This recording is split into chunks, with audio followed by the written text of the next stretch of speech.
miles from nowhere. Guess I'll take my time. Oh yeah, to reach there. Look up at the mountain. They were standing out there watching, and I had a handful of walnuts. They were a little smaller than the English walnuts we get here. But I went out and I put them on the edge of the porch. I stood there, so the porch was whatever, it was a table, a high table. And I looked around, didn't see any rock up close. So I took out my Swiss Army pocket knife and I started to crack the nut with that. And here's this guy, the low man over here, who picks up a rock and starts walking my direction. Well, Paul is standing on the porch watching all of this. And the guy comes closer and, this guy's going to show me you can crack a nut with a rock. So he got over closer and I handed him a nut. He stood that walnut on end, and with that rock he lightly touched it. The shell fell away and the nut came out whole. Wow! Then a young kid came up with a stick with a handle on it. If you can envision a tree branch about an inch in diameter with a branch coming off about a foot long and then cutting it off so that branch becomes a handle to make a mallet. Well, this kid came up with that. Then he picked up a rock and he'd hit it with the mallet. Throw it up, hit it again. Throw it up, hit it again. Then he handed it to me. Well, this is no big deal because anybody can. I couldn't hit a rock with that thing to save me. It's just that little space. If it had been a bat or whatever, it had been no problem at all. But I couldn't believe I couldn't hit that. So at that point, I had on a jacket. I took my jacket off and I threw it on the ground, pulled out my monkey's fist rope, and I flipped it a couple of times, and then I offered it to these guys who were watching. And then we had a real neat time.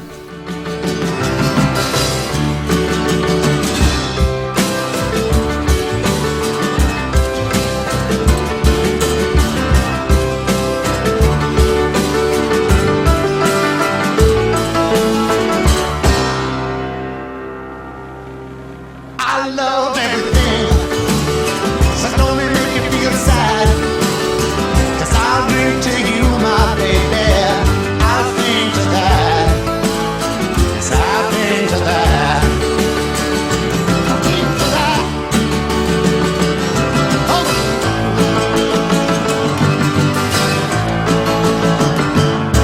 Miles from nowhere, guess I'll take my time.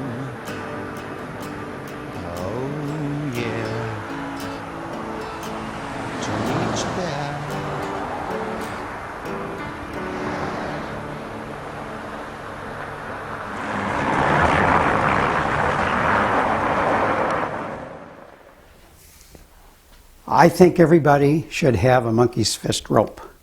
The knot is a difficult one to tie, but once you have it, you can do a lot of things with it. And something that I particularly like to do is to just give it a flip like that and cast an overhand knot in it. One of the things I like about the rope is that when other people see you do it, they're immediately attracted to it. And they want to know more about it. And in the process, we have interactions starting. So where are we now? Well, we're in Lake City. Okay. You drove 800 miles and spent 12 hours in process expecting us to have some enlightening conversation. Well, how did we get here? How did you get here? Well, I started out as a child. I think that was a Bill Cosby. And my early roots are in Kansas, flat Kansas. I fished and swam in anything that had water in it. We bicycled or walked wherever we went. We didn't have cars to do stuff with. I got involved in the Boy Scouts, Cub Scouts first, but then Boy Scouts. And we did some neat stuff there. I had a lot of leadership, troop leadership, went to scout camp, became an Eagle Scout, lots of troop leadership, and I attribute a lot of my outdoor interest to the Boy Scouts. I think that really started me off in the right direction. My degree was in elementary education from Harris Teachers College in St. Louis. I taught 6th grade there prior to being drafted by the military. After I got out of the military, after my 2 years, then I went on to the University of Illinois, where I did a master's degree. A friend of mine in college, in the Army, had a degree from the University of Illinois in electrical engineering, and he had told me they had a new program there called recreation. And I had never heard that you could get a degree in it. And with all my interest, I thought, boy, I can have a better time teaching 6th grade if I get a degree in recreation. I did my master's degree there, and that led me to doing a thesis related to camping. I was hired by the Rockford Park District there in Illinois to head up their summer camp program in their first season. Their recreation department had just been created during that year. And so we had 2-day camps. I was a director of one and supervised the other one. And it was great. I had them doing stuff they didn't do in town. We couldn't play ball or any of those playground games. I had lots of playgrounds for them to do that. But we did nature stuff. We built fires and we learned about trees and the kinds of things you're supposed to do when you're in a natural environment. Prior to leaving to go back for my last semester of my master's program, and while I was there, I collected data relative to the creation of an outdoor program in a new park district. Longer title than that, but that was the idea. So I took all my data back to campus.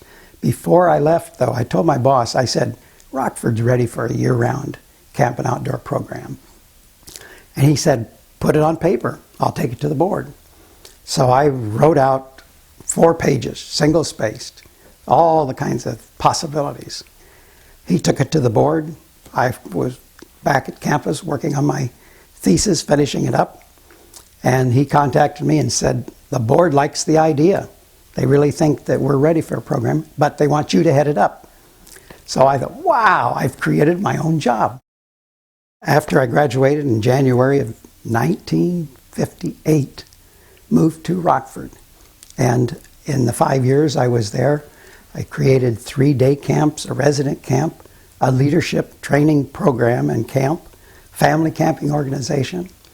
I worked with the schools and created school outdoor education. We had lots of classes out every school year for a day. That led to the construction of a year-round outdoor facility, the Atwood Lodge, which is still functioning to this day. And classes spend either 2.5 or 3 days or up to 5 days at a time with their teacher, with a professional staff, utilizing the outdoors to make education more meaningful. And I taught a course at Rockford College for teachers on how to use the outdoors in the classroom and to get out with students. So that was a wonderful experience. I had been involved with a church camp and conference committee, and they had acquired a property near Oregon, Illinois, just south of Rockford. And I went to a meeting down there just to see what they were doing. After that was over, I got a letter saying, would you like to apply for our job as a new administrator? And I chuckled at it first and thought, I can't imagine. Then my wife and I talked about it and thought, let's try it. So I put lots of stuff together for them. Oh, I had a lot of things. They bought the idea, and so I spent 5 years there. And in the process, we renovated a castle and put it into shape to be a conference center.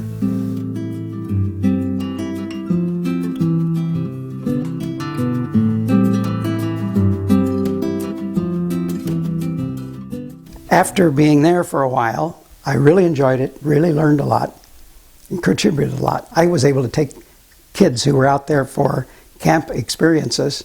I took them for a walk. I took most of them for a walk, and we looked at the woods and I think I got them interested, or many of them, into enjoying it a whole lot more.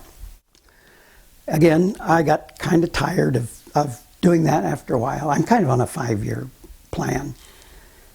And I investigated about going back to the University of Illinois for a PhD and then becoming a teacher, because I'd learned a lot and I figured I would have a lot to share. So I did that. I checked and I got a teaching assistantship at the University of Illinois in the recreation curriculum. And into my last semester, I was looking for jobs, thinking I could find someplace I'd like to go to teach. Had an inquiry from Western Illinois University. I thought, well, that area doesn't sound too exciting. But I went over for the interview, and the students were really great. They interviewed me, and we had good informal conversations. The faculty impressed me. So I was pleased with the interview results, and soon after, I had an offer to go there to teach.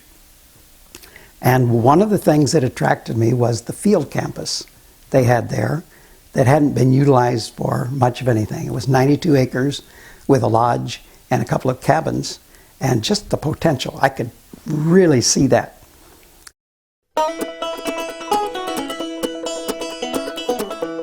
The best thing I was doing was teaching my outdoor education course, and I was taking students away from campus on field trips. That's my philosophy of teaching, is to be where the action is, to actually do, rather than just sit in the classroom all the time and read about it. So in the process of taking students out of other faculty members' classes and going to Rockford to look at their Going Outdoor program, Laredo Taft Field Campus of Northern Illinois University had a fantastic program for teaching all elementary education majors in the outdoors with students. So we went up to see all of those things, and a couple of my faculty members were saying, "There you go again, taking students out of my classes." I know I wanted to say to them, and didn't, that they're going to learn a whole lot more with me than they're going to learn in your class, the class they're going to miss. So after some of that, I got to thinking about a way to do what I wanted to do. So I had an idea where I could put we were on the quarter system, and courses were worth 4 hours apiece. So I put 4 courses together for 16 hours, presented the idea to my department chairman that I would like to recruit a group of students to take these 4 courses from me, so it would be a block of courses and they wouldn't have to take anybody else's courses, and we could get away from campus and we could go farther and do more. And the department chairman liked the idea. He took it to the dean, and the dean bought it just right off. I need to add a point here too. When I went to Western, I had already had some very successful outdoor education, camping, recreation experience, and I had credibility. Had I not had credibility, I don't think that it would necessarily have been an easy sell. Spring quarter, we started planning and making arrangements of what we were going to do to visit camps and outdoor centers in the Midwest, right around where we live, not going great distances.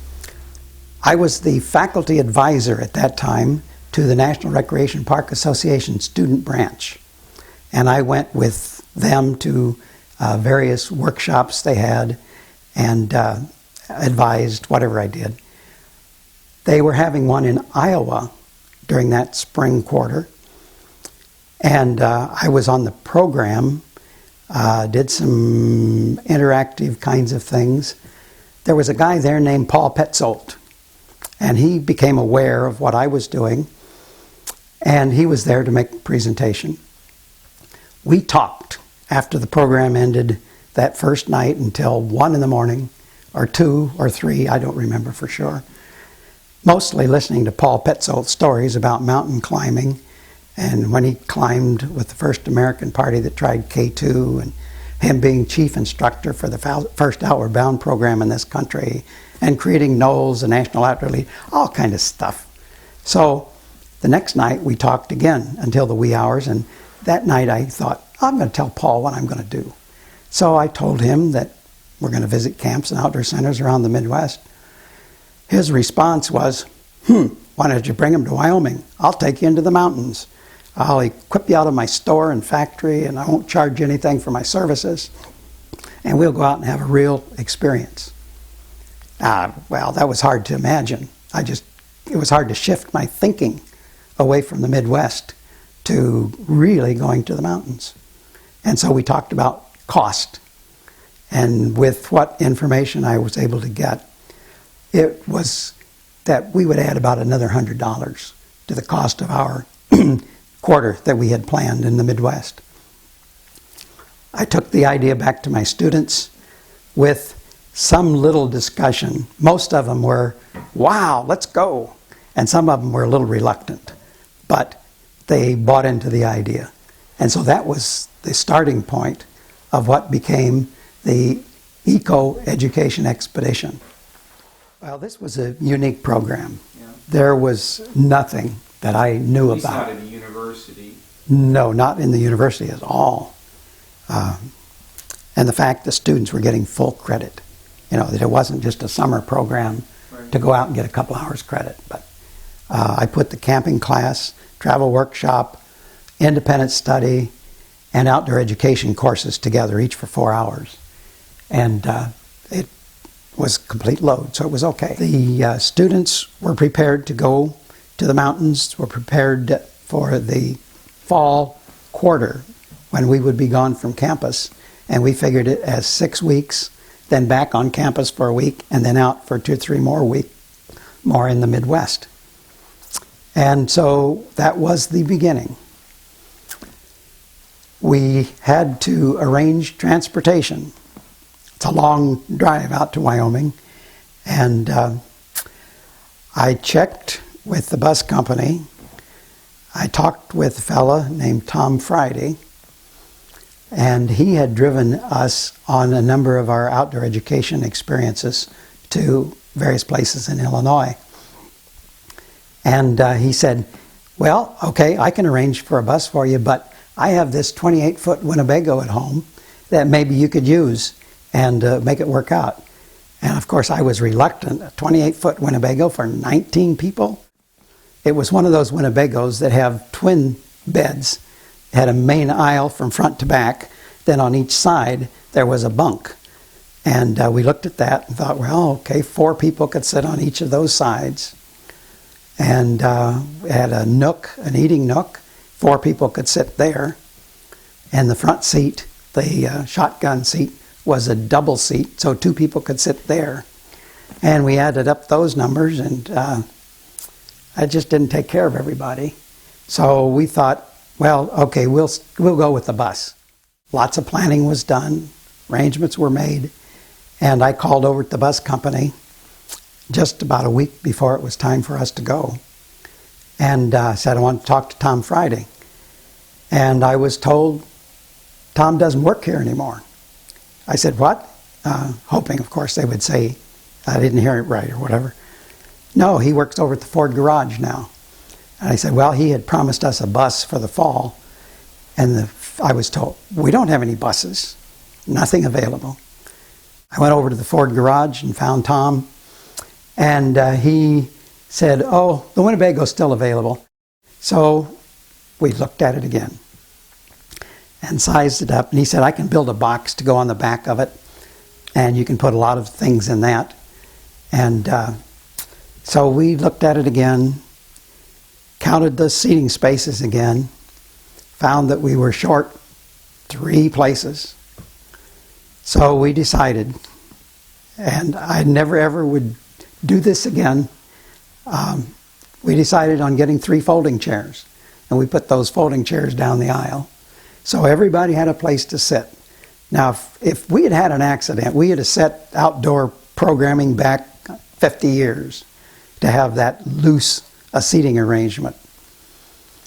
But there wasn't time. We didn't have a bus. We had a Winnebago. It would work. We can make it work. So we took off. We had said the goodbyes, and we headed west in the Winnebago. And we got to Wyoming. We went to Paul Petzolt's store. We met Paul, and he greeted the students, and they were just excited as anything to meet him. And we went out to a campsite that he recommended, and from there we then came back the next day and got a fair amount of equipment through his store. But from there we went on up to his lodge up near Driggs, Idaho, where we stayed for long enough to do a shakedown, meaning that we went out into the mountains. Actually, we went out a couple of times. Went out for 3 days, came back for a day or so, re-rationed, then went out again for maybe 6 or 7 days, and in the process learned what we needed to know about the major parts of being camping in the outdoors in the mountains. After that, we were planning to go on down to the Wind River Mountains, back down by Lander, where we first met Paul. And so the day that it was time to go, we packed up the Winnebago, got everybody inside, got all of their possessions. We had done our rations. All of the food had been boxed up and was in a truck that was going down. And we headed out. Beautiful country, high mountains. There's a high pass called Teton Pass that goes around the Teton Mountains. As we were headed down the pass, somebody smelled something, and somebody else said, I smell something. Smelled like maybe hot brakes. So I said to Mike, who was driving, let's pull over and check the brakes. So we pulled over, and I touched the wheels, and they were pretty hot. So we waited there for about 10 minutes or so. It wasn't long enough. Then we got back in and started on and drove a little farther, and I saw a sign up ahead. And I said to Mike, I think we better check those brakes again. So why don't you pull over here and let's look. So he stepped on the brake, started slowing down, then he turned his head to me and said, I can't stop. So here we are, heading toward this curve. We can look off to the right side, and we can see for miles, and the road just drops off, a big valley across the way. The other side is a mountainside with a little bit of room. And so Mike just could not stop. And so I said, well, Mike, maybe you could pull off on the left side and rub up against the mountain over here, or we're awfully heavy. Let's lighten up. So I said, follow me. And I opened the side door and I jumped out and I ran ahead of the Winnebago, and other students were out behind me, and we did lighten it, I know that, but it didn't stop. I found a rock beside the road, right on that shoulder, that was put there for one purpose.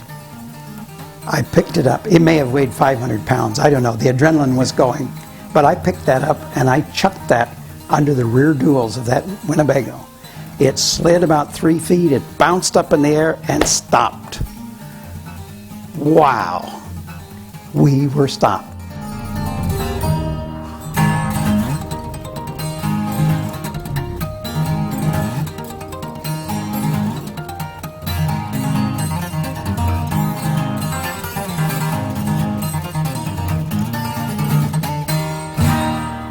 We drove on back to Lander and headed on out and started our expedition and went into the mountains and spent lots of days doing lots of exciting kinds of things, and everybody learning a lot.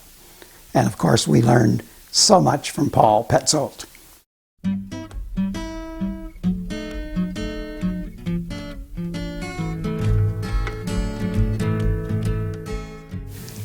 It has been an exciting 4 weeks with Paul Petzold, and most don't totally realize how great an influence he will have on their future lives.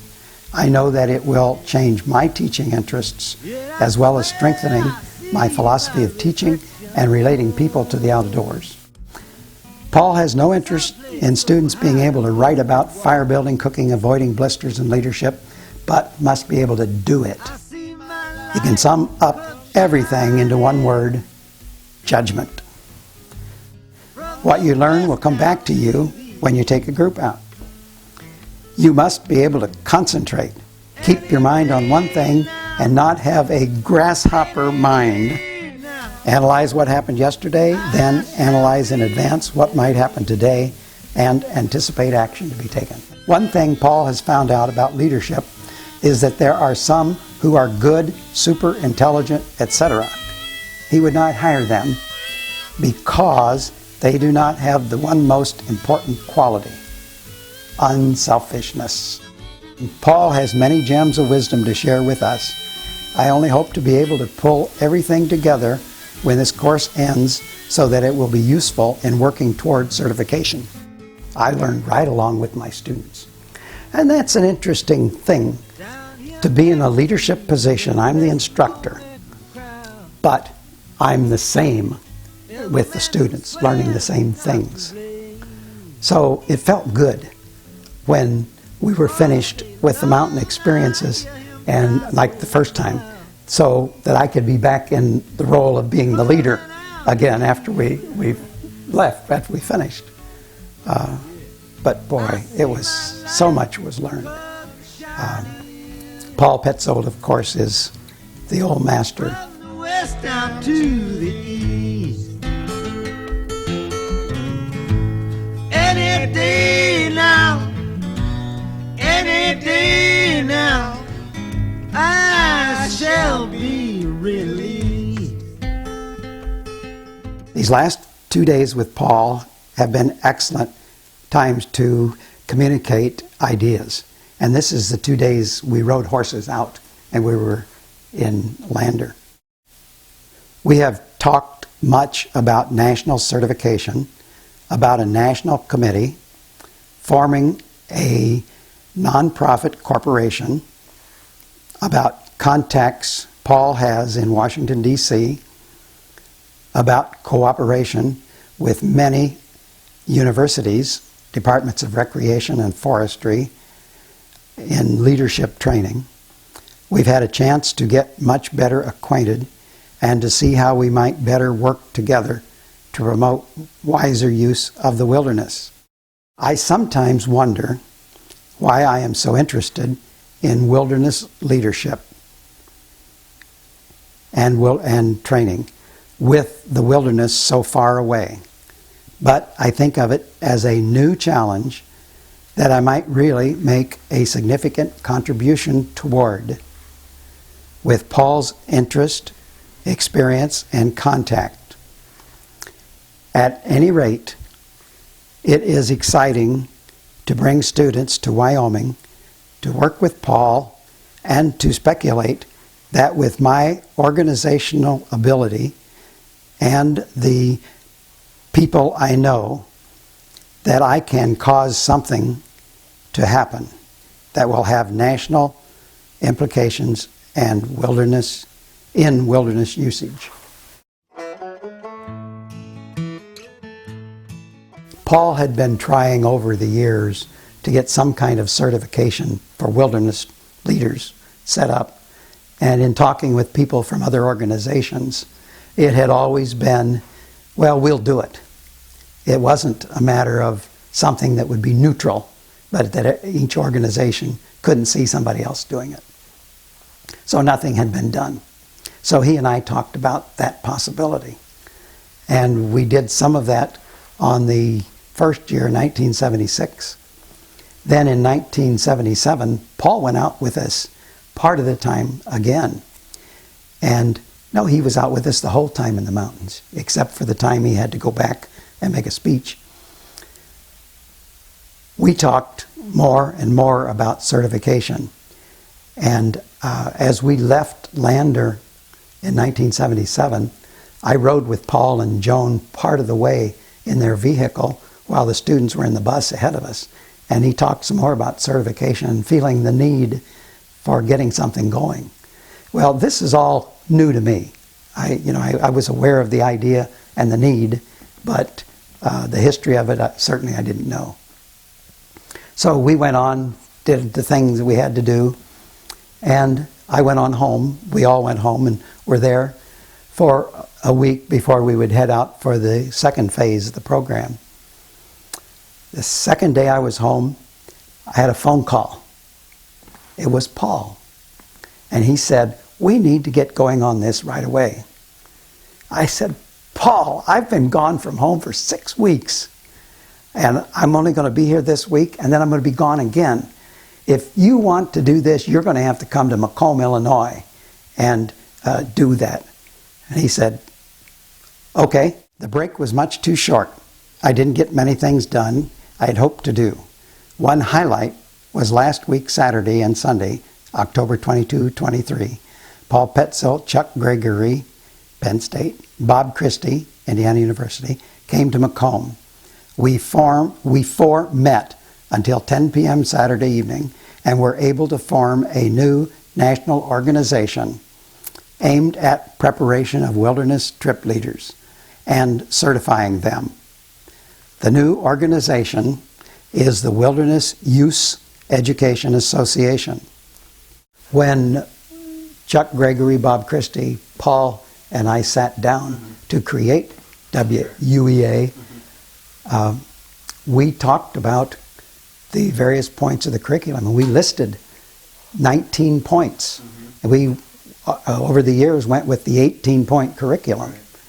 And the detail was there. Chuck Gregory was the secretary, and following the meeting, we all took notes. I have rough notes of the content, each of those points, and a lot of what would be covered under it. So he sent a note to all of us with all of the information about the 18-point curriculum that we decided on, or 19. And so that's really how we started. Then Paul supplemented that. He sent what he thought, and that's kind of the way that we came up with the 18-point curriculum. Paul, over the years, many years, had attempted to get some kind of certification going. There had been accidents, things that happened that people were killed or injured through poor leadership, that he felt the need for having some kind of a standardized certification, that people would stop doing that. He testified in a variety of cases as an expert witness, and I know that it made a difference in a number of cases. I felt that it added a status to what I was doing. That, here we are, we have a national certification going. I'm confident there were those who knew about it who would have been impressed. We had some difficulties from time to time with deciding what a course should involve and how long and where and whether you can split it up into pieces. Initially, everything was 5 weeks. That was it. It had to be a 5-week course. And I was there. I was with that, because things don't happen in a week or 2 weeks when you're out. That do happen over a longer period of time. But in order to make the course practical and useful to many universities, or most universities, we had to allow some breaking it up into some parts. And that's okay. But my heart is still with the longer period of time. We got a lot of students to come to our department because of that program. And I know that certification, while it was not a big thrust in promoting the ECO program, I'm confident that it was a help. In your opinion, is it still relevant today, or do you think it maybe because of our culture and our society needs to take a different shape? It's never been more relevant. They're just the way that we have moved away from the wilderness. And of course, with all of the global warming and all of the environmental degradation, if we don't have people who are educated and have an appreciation and a love for the outdoors, the natural environment, it's going to be gone. Our grandchildren are just not going to have much. I'm a conservationist, I'm always concerned when something is damaged that are not cared for properly. So that was certainly a big part of it. However, that's not the main part. That's a significant part. But the main part is what happens to people out there And if we can make leaders out of people, we can certainly spread the word and make a lot of good things happen. And by being in a university, the multiplier effect is fantastic. It just goes on and on. Today, I'm excited to know that I have students in a lot of places who went through the program and have developed an attitude and interest toward the out of doors and people. And I think I have, in all my teaching, I've always stressed it's what happens between people that's important.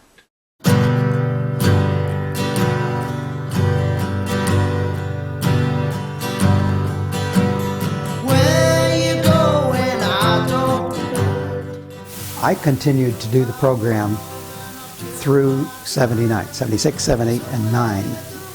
At that time, we were losing a department chairman. And the program had not been adequately established that I felt continuity was there.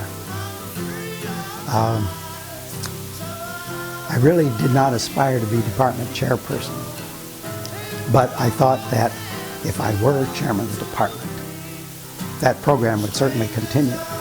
So I tossed my hat in the ring along with the others that were being interviewed, and I was selected as department chairperson. So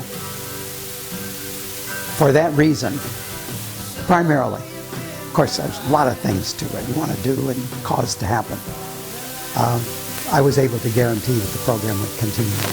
We will share this road we walk. I might down mountain be where I talk. To peace we find, tell you what I'll do. All the things I own, I will share with you. I was the chair from 1980 to 86. I continued teaching and retired then in 1993.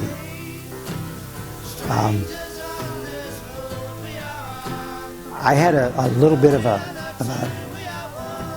hint that maybe it was time to retire. I found I had prostate cancer in 1992, and it was treated with radiation. And my wife and I talked and thought, I've been here long enough that we can go ahead and retire. And so we did. And a year after that, we sold our house and bought a motorhome, tied our new little Saturn car on behind. We didn't tie it on, we put it on. And we took off, and we were gone for almost 2 years. I had hoped for a lot more, but my wife needed a house again. Too long, I'm afraid I'll die. Strangers on this road we are. We are not two, we are one. Strangers on this road we are.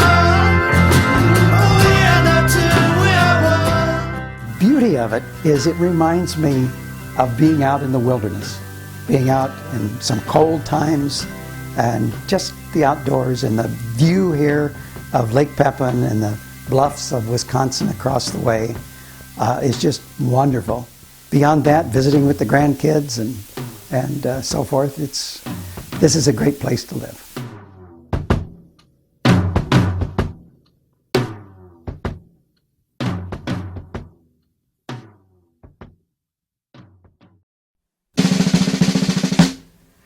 Tiles top black, where the blacktop cracks, weeds spark through, dark green enough to be blue. When the mysteries we believe in aren't dreamed enough to be true. Some side with the leaves, some side with the seeds. The treetops nod, the rain applauds, the park grows dark.